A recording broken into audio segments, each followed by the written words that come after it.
Okay, welcome everyone. Today I'm going to do a video I did not plan on making, but I'm going to anyways, mainly because I had a couple questions on it. Today we're going to take a look at what I call my mini survival kit or micro survival kit. Okay, so the main premise and background behind why I made this kit is I throw this in any bigger survival kit I make. The main reason why is organization. I know in this kit I have all the basics. From there, if I build bigger kits, I throw this in, and in those bigger kits, I don't have to plan all these small, intricate, space blankets and a whistle and a mini Leatherman and a big lighter and stuff like that. So I know this, and I use this as the foundation of many of my survival kits. Now, this concept is not new. I'm not claiming to have invented it. Truth be told, I gotta give credit where credit is due. This book here, it's called Build the Perfect Survival Kit by the second edition by John D. McCann. Custom Kits for Adventure, Sport, Travel. This is a revised and expanded edition. That book, if you don't own it, go buy it right now. I'll leave a link to that book in the description. But that book goes into lots of details about a lot of survival equipment, and in the back, again, this isn't a carbon copy of any of the kits he made, but a lot of what I pack in here comes from reading that book. So I've got to give credit to him. It's an awesome book, and like I said, especially if you're some gearhead that loves survival equipment, nothing wrong against that. But like I said, if you haven't bought and read that book, go out and buy it. Go out, put it on your bookshelf. It will be one of the most gleamed over, dog-eared, ripped up, torn up books probably in your collection after a couple of years. You'll always be pulling that out, flipping through, getting information, stuff like that. So like I said, it's a great book. So enough about that. So in the past, I've done videos about Altoid tin survival kits and other small survival kits. Now, personally, on a personal level, those Altoid tin survival kits, I find them a little too small and a little too constricting because it's a hard-sided container. It doesn't really it's not that flexible. Now, I understand you can use the Altoid tin to boil water and use it as a container, and it's steel and you can put it. Yeah. Okay. If that's what you feel you will need to do, then use an Altoids tin or some type of metal container. Personally, my micro and mini survival kits, I kind of use them interchangeably. I want it to be a survival kit that I can slip into a pocket. And not some big tactical pant cargo pocket. I'm talking like a front or back jean pocket. So this slips right into my back pocket if I'm going out in the woods. The benefit of this is it's pliable. So those hard-sided Altoid, they're great, but if you sit on them and they're in your back pocket, eventually the tin will bend a little bit and it can actually give you back problems. And then a lot of times if you have other stuff in the pocket, metal on metal, you have a rattling noise. So personally, I don't like Altoid tins for survival kits. But again, there's nothing wrong with them. So the container I use for this is, I believe it is a 6x9 inch, or maybe a 4x6. I apologize. A locksack bag though. I'll leave a link to this. You can get them on Amazon. Yeah, they're kind of expensive, but they're way more durable than Ziploc bags. With one caveat: do not leave this around your cats. They will bite and they will scratch and they will chew through this bag just to piss you off. Okay, I'm gleaning from experience here. So I have bought a couple of these. They are not cat friendly, so keep them as far away from any cats or other domestic animals that you can. So I know you guys don't like me rambling on and giving you context and background to what I'm about to talk about. So I will start making you gearheads happy. So I'm just going to start ripping through this.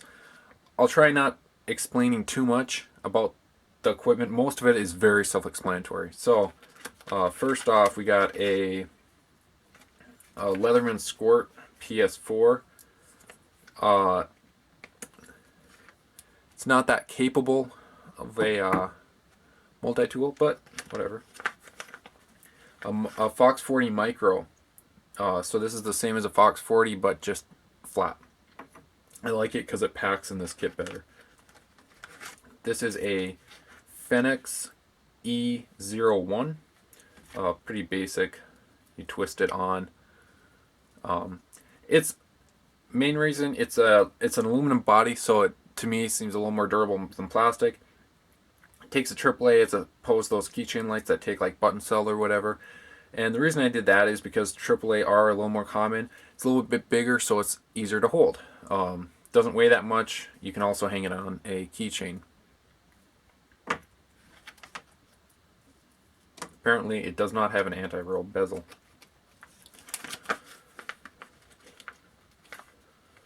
Mini Bic lighter. Enough said. Hopefully, I don't have to explain why. Tinder Quicks, some of my favorite fire starters around. This is a UST. Truth be told, I mean, it's kind of useful, not really. I threw it in because I just had it. It's a razor blade. It's not that sharp. I really have to pull this against some sandpaper, sharpen it up. I like it more for this fact, this saw. But again, it's really small. It's not that capable. I could easily take this out, but it doesn't weigh that much. This is some Kevlar cordage, multiple uses, sheltercraft, possibly. I do have some other shelter implements in here. I got blue just so it's a little more visible. This isn't tactical or whatever whatsoever. You can use it for lots of stuff. It has a like 400-pound braking strength and it doesn't take up a lot of space. The main reason I put this, as opposed to like bank line or paracord, is compact package. Again, we're going for like compact in this kit. Fresnel lens. If you guys don't know what this is, it's magnifying glass for lots of stuff, but not to mention it's like the size of a credit card and doesn't weigh anything. For getting out splinters, for possibly starting a fire, for multitude of stuff. And then I also have a small. This is like called a star flash, micro star flash signal mirror. Is it as good as the full size signal mirror? No, it's not. But again, compromise. So we got some more Tinder Quicks. We got 4 in this bag, 4 in this bag. So truthfully, that's about 8 fires. Maybe a couple less, but I doubt I'll need that many fires. And then the last implement.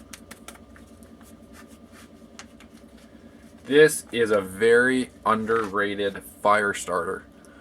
This is by SOL. It's their Sparklight, I believe.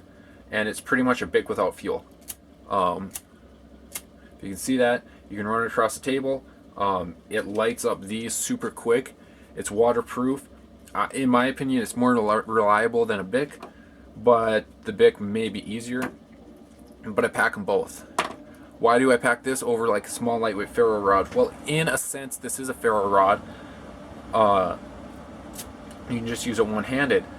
The problem I have is first, the really small, compact Ferro Rods that I've seen, under a certain size, they're super hard to lose.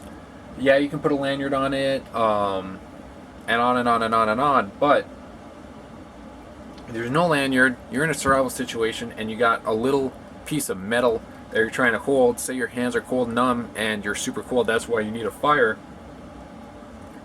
If you drop that rod, even with a lanyard, in snow, you're SOL. Shit out of luck. With this thing, yes, there's no lanyard on it, but I can use it one-handed in case I do suffer an injury, which would be a very realistic reason why I need this. Say I break an arm, scaling a rock face or something like that, or I capsize in a canoe, or I'm suffering hypothermia, or on and on and on and on. Many reasons why you could only use one hand. So between this and Tinder Quicks is pretty much guaranteed fire. So that's the compact stuff. So starting from the back, we got Aqua Mira. Got Aqua Mira water purifier tablets. I prefer these over potable aqua, mainly because they're individually packed and they pack better. As you can see, they're very slim. Each one of these is 1 liter of water, so you got 1, 2, 3, 4, 5, 6. You have 10 liters of water right here. I got a condom. Why? Water collection. Mostly you can blow this up and possibly use it as a buoy or a signaling device. You can put this is a small life hack, but you can blow one of these up, or excuse me, you can fill this with water, throw a light stick into there and tie it, and you know, as a signal source. Or you can blow it with blow it up with air after you put a light stick in there, tie it and put it onto a piece of water, a body of water, and as long, you know, it might float away a little bit, but it's a signaling device. And yes, there's other uses for this, but and then we got our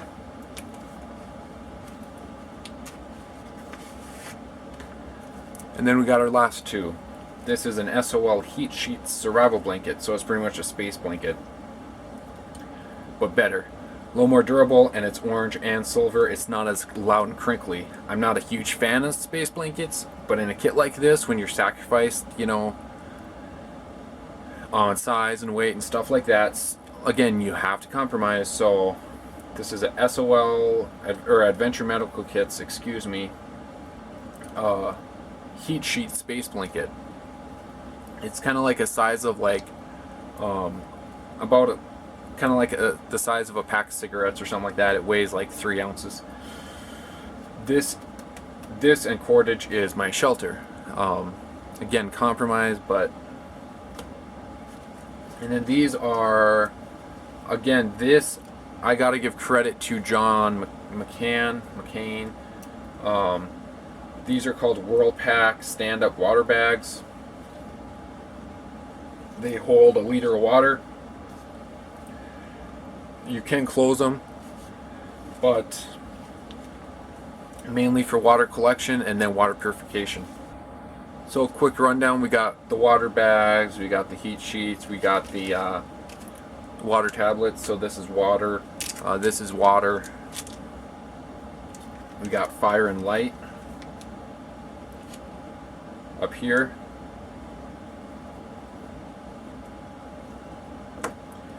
We got signaling, let's say right here, we got signaling. You could throw this into miscellaneous or shelter. This, a tool. I hate to call it that, but yeah, a tool. And then this, a